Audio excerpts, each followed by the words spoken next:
The Charlotte Hornets land the 6th overall pick in the NBA draft lottery. Who do we end up getting? Got a full NBA lottery mock draft, 1.1. Let me take you to a place where we never can be found. On the edge of Carolina where the sun come out of the ground. Don't nobody judge nobody, only broken hearts allowed. Right outside of Savannah, about an hour from the town. Hello everyone, it's Everything Buzelis here, back again with another video. And today I went on fanspro.com. They have a NBA lottery simulator, and I decided to do the entire NBA draft lottery. So most of you guys are Hornets fans. If you're interested in watching the Hornets pick, you can find the pick and watch my analysis on that. Or if you want to sit through and watch the entire lottery and listen to my thoughts on it, much obliged. So thank you for watching the full video. Anyways, let's get into it. This draft is very fluid. Guys who can go 9, like Klingan to the Grizzlies, he can end up going number 2, right? It's very very open. A lot of things can happen. A lot of different things can happen, honestly. But anyways, let's get into it. Number 1, Alex Sarr, 7'1", out of France.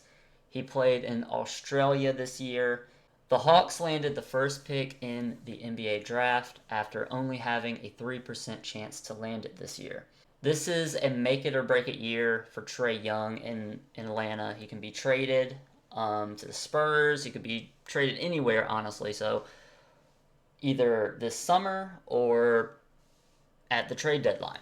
So this year is kind of a foundation piece here with this first overall pick.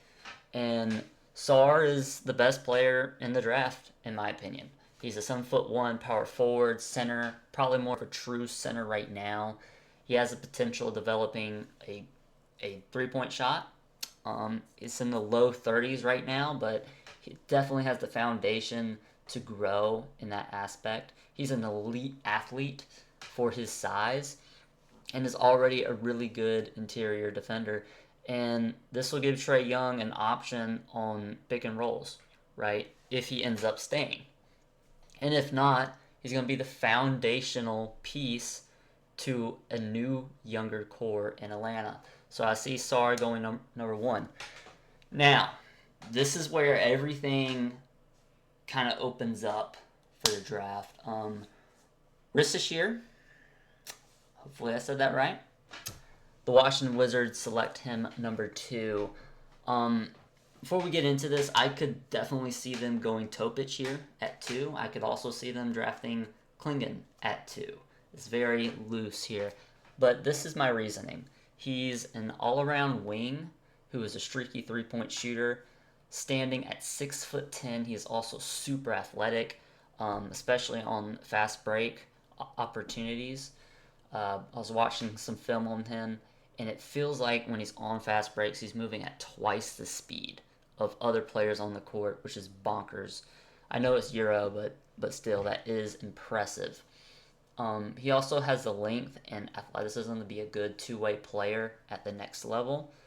That is why I view him as an all-around prospect who has a high floor, but a high ceiling as well.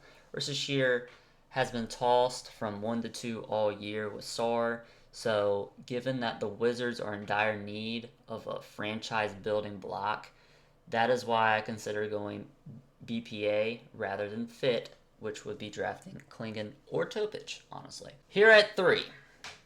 Okay, now, I know I went Moxas here, but I can honestly see the Rockets doing a couple things. So I was thinking Buzelis obviously is the number 3 option, but I could also see them drafting Sheppard. He's been talked about at 3 for fit as well. At the 2, he can really shoot it, and the Rockets are looking to win right now. But another guy I first thought was Rob Dillingham. Now, I had Rob because he provides shooting, scoring. That's really his main thing right now at 19 years old. And he could come in and be a 6-man for the first year or two while he continues to develop, and he can do what he does best, which is score, right? So that's more of an immediate impact.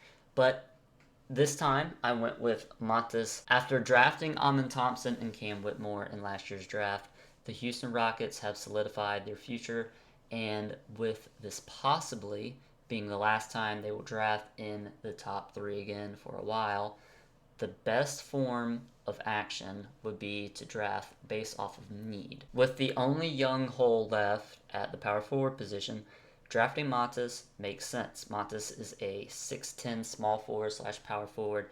He has great playmaking skills, good help side off ball rim protection. He averaged around 2 blocks a game in the G League. Great rim pressure. He's great at attacking. He's very aggressive, but with weaknesses in switching onto athletic guards, and his shooting needs work at the next level. Reminds me in terms of his play style of Franz Wagner. Now, for the Hornets, if Montes is there at 6, you jump on him immediately. This is a guy I'm very high on. I think he's a top 3 talent in the draft. With the 4th pick, the San Antonio Spurs select Nikola Topic, the 6'7 point guard out of Serbia. Without question, Topic is the best playmaker and point guard in this year's draft. He's a 19-year-old Serbian. He is elite in pick and roll ball handling and great at using angles to make his passes. He's good at attacking the rim off of the dribble, especially in the pick and roll. He's a good mid-range pull-up shooter as well. Needs to improve his three-point shot, as he only shot about 28% this year overseas and has question marks defensively. And probably the most important one that might hurt his stock, but I don't see San Antonio passing him here. A recent knee injury, actually yesterday. He had probably a season-ending injury. And that accounts for 2 this year, right, that he suffered. So that for sure will be taken into account for GMs in that top 5 range. He's the best player fit-wise for the Spurs due to players missing Wembanyama constantly on his roles last year. Like, it was hard to watch. I mean, he's wide open on his rolls in the post, and they just don't see him. Specifically, I'm talking about Sohan. When they try to make him point guard, that dude has absolutely no vision. It is insane. Like, how the hell do you miss him that much? It was actually frustrating watching Spurs games last year. Their inability to read and see the floor in those sets as well. This is a perfect scenario for the Spurs, though. I would love to see Topic and Wemby as a duo in pick and roll sets for the San Antonio Spurs going forward. Now at 5, this was an interesting pick. Okay, I wasn't sure, so I can see the Pistons going Ron Holland, and I could see them going Klingan, honestly. Maybe Jalen Duren isn't quite what you need at the center position, but I don't feel like they're going to give up on him yet, especially a top 5 pick, and they really need just talent. I think Ron Holland is the best player here, or they could go read Sheppard as well. But here's my take on Ron Holland. Ron Holland is a freakish athlete. 6'7", 6'8" small forward with good defensive ability. Being able to play a small ball 4 role. Putting on some muscle will be imperative, though, at the next level. He is a great attacker at the rim, will be lethal in transition offense with Cade Cunningham, while playing with great energy. Reminds me of a young Miles Bridges type or last year's Cam Whitmore.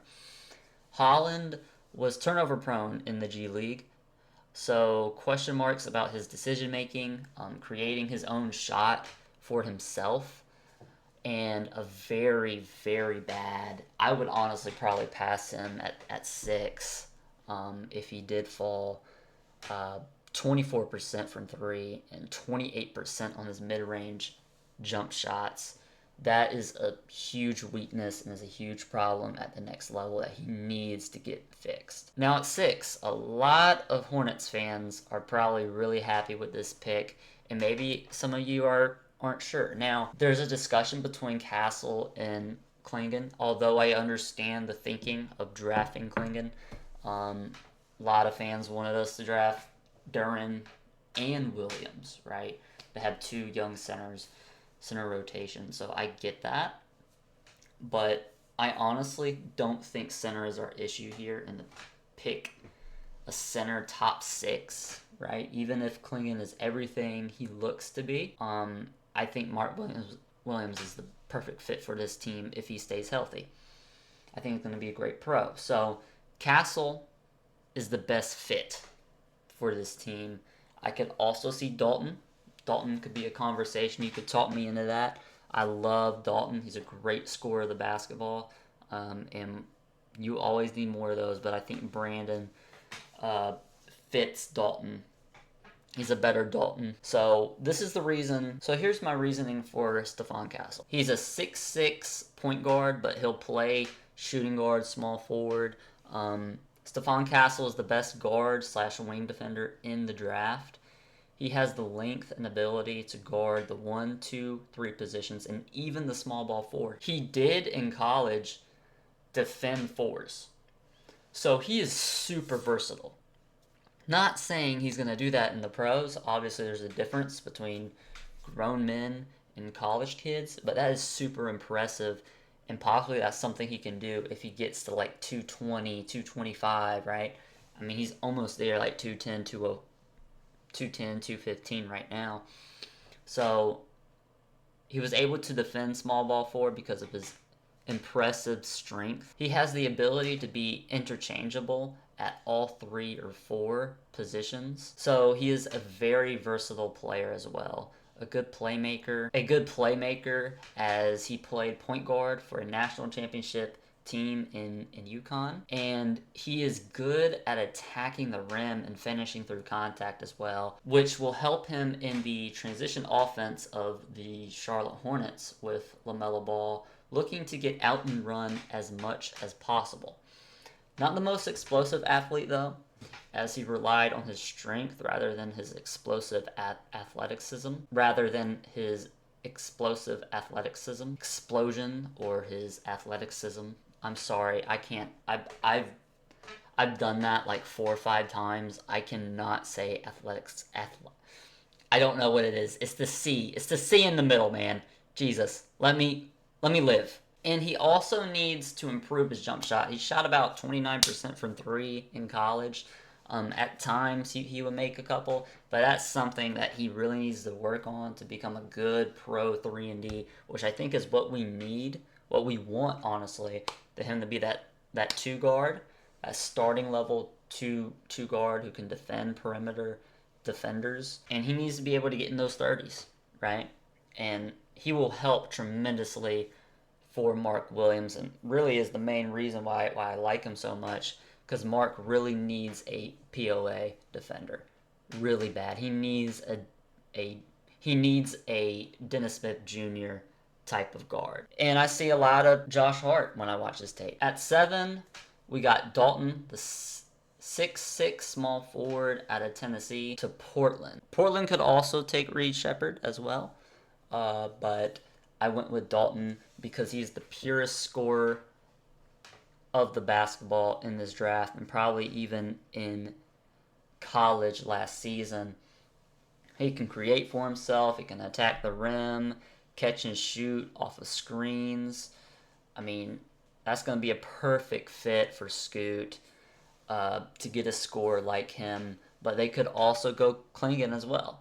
I think Klingan could go 7 here. Replace Ayton, unless they look at Ayton as a future asset. I don't know. We'll see. Reed Sheppard to the Spurs at 8. He was a sniper coming off of the bench for Kentucky last season. He shot 54% from 3 this year as a freshman. gives the Spurs a sniper at the guard position who can also facilitate as a second option point guard while being a primary shooting guard. So I like this pick for the Spurs. I don't like them taking 2 point guards. At least Reed provides off-ball shooting guard play. So they get a point guard and a shooting guard in this draft to help out and fill out the roster with Victor. At 9, probably my favorite pick. I wish they were a little bit higher up because they might miss on him, and I honestly don't know who they take here because that's really their biggest hole if he's not there.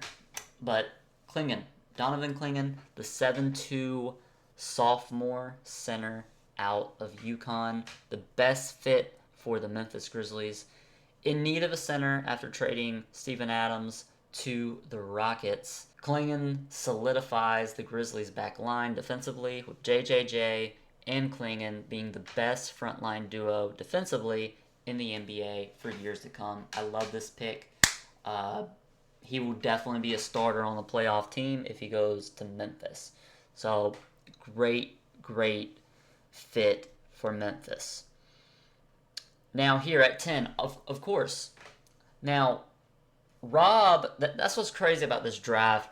He could go 3, right? He could go 3, but if he don't go 3, I don't see where he goes next, right? Because the Spurs got Topic there. Ja plays for Memphis. Pistons got Cade. Hornets got Ball. So he would fall to 10 if he doesn't go 3. I think that's the craziest thing about this draft. So, sorry for the misspelling. I know his name is Rob. Okay, don't kill me. Rob Dillingham is a score-first point guard who needs to improve as a playmaker, and with his smaller frame has questions defensively as well, and also at times streaky with a horrible performance in the NCAA tournament versus Oakland, I believe. But there is one thing about Rob. He is elite at scoring that basketball, man.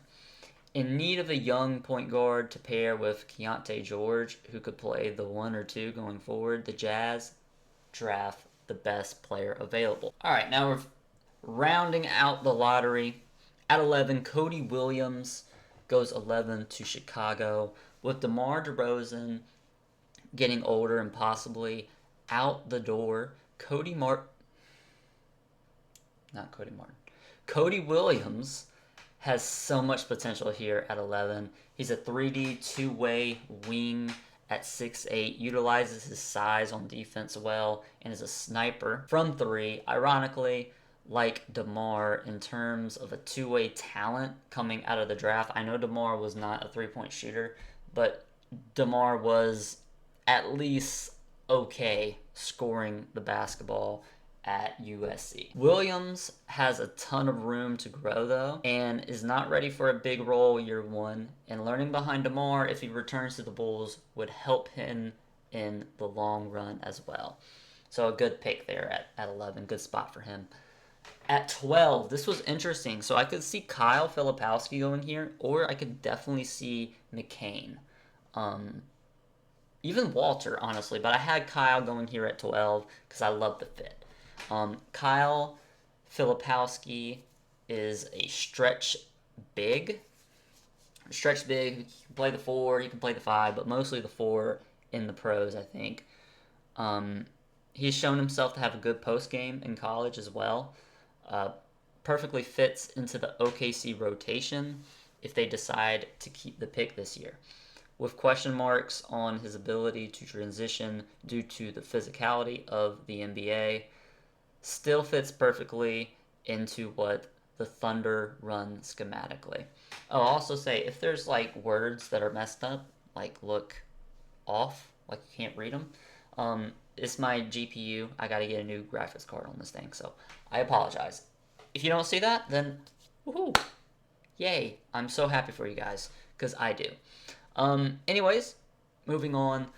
At 13, I have the Kings selecting Jacoby Walter, the 6'5 shooting guard out of Baylor. Jacoby Walter, although his percentages are not where you want them to be due to his high volume at Baylor, he is a great three-point shooter, which the Kings lost in Kevin Huerter this season, who struggled shooting a career worst 36% from three. Picking Walter looks to replace that and then some, with the potential of a 3-level score written all over him as the Kings look to make it back to the playoffs next season. And the rounding out the lottery, the Blazers select Jared McCain. Shooting, and then even more shooting is what McCain provides for the Blazers. McCain will give Portland even more shooting. While at Duke, he shot 52% on twos and 41% on threes. A good pick at the end of the lottery for the Blazers. We did the entire lottery, but let's bring it back to Charlotte here. Finish off with Castle. How would I feel if we got Castle here? I'd be extremely happy, man. Castle, to me, is the second best guy that could be on the board here outside of Buzelis. Obviously, Clingan is probably the better prospect and player because he has potential to be really damn good, but it just doesn't fit what we need right now. Got to build around our core. So at 6, Stephon Castle. He's a guard, and a lot of people say, oh, well, he was a point guard. Look, point guards transition all the time. Zach LaVine came in as a point guard. Ben Simmons was a power forward at LSU, right? I'm sure you can think back to a lot of guys, right? A lot of guys transition and play different positions, but it's more based off of, your skill set, of course, but your physical gifts. Stephon Castle has those physical gifts to be a really good defender, man. I mean, when you can play guard 4 positions, I'm not saying he's going to be really good year 1, obviously, defensively, but he has the tools to become a great defender year 2, year 3, and it fits perfectly, right? He won't start as a rookie. Obviously, they'll work him in, but at the end, he could definitely end up taking Trey Mann's starting role or replace Cody Martin. Cody Martin could get shipped off somewhere for maybe a couple seconds or another role player. Hopefully we can get something for him. But this would definitely be a replacement of the Cody Martin contract, right? Moving on from him, moving on from the old guard, the old Charlotte Hornets that has kind of stagnated, right? So I would love this draft pick. This is an interesting draft. We're going to continue to do these. If this does well and you guys want to see more, of course, I won't keep doing content that you guys don't want to have. But I really enjoy doing this. It's a lot of fun. Leave a like, comment, subscribe, share the video with a friend if you could.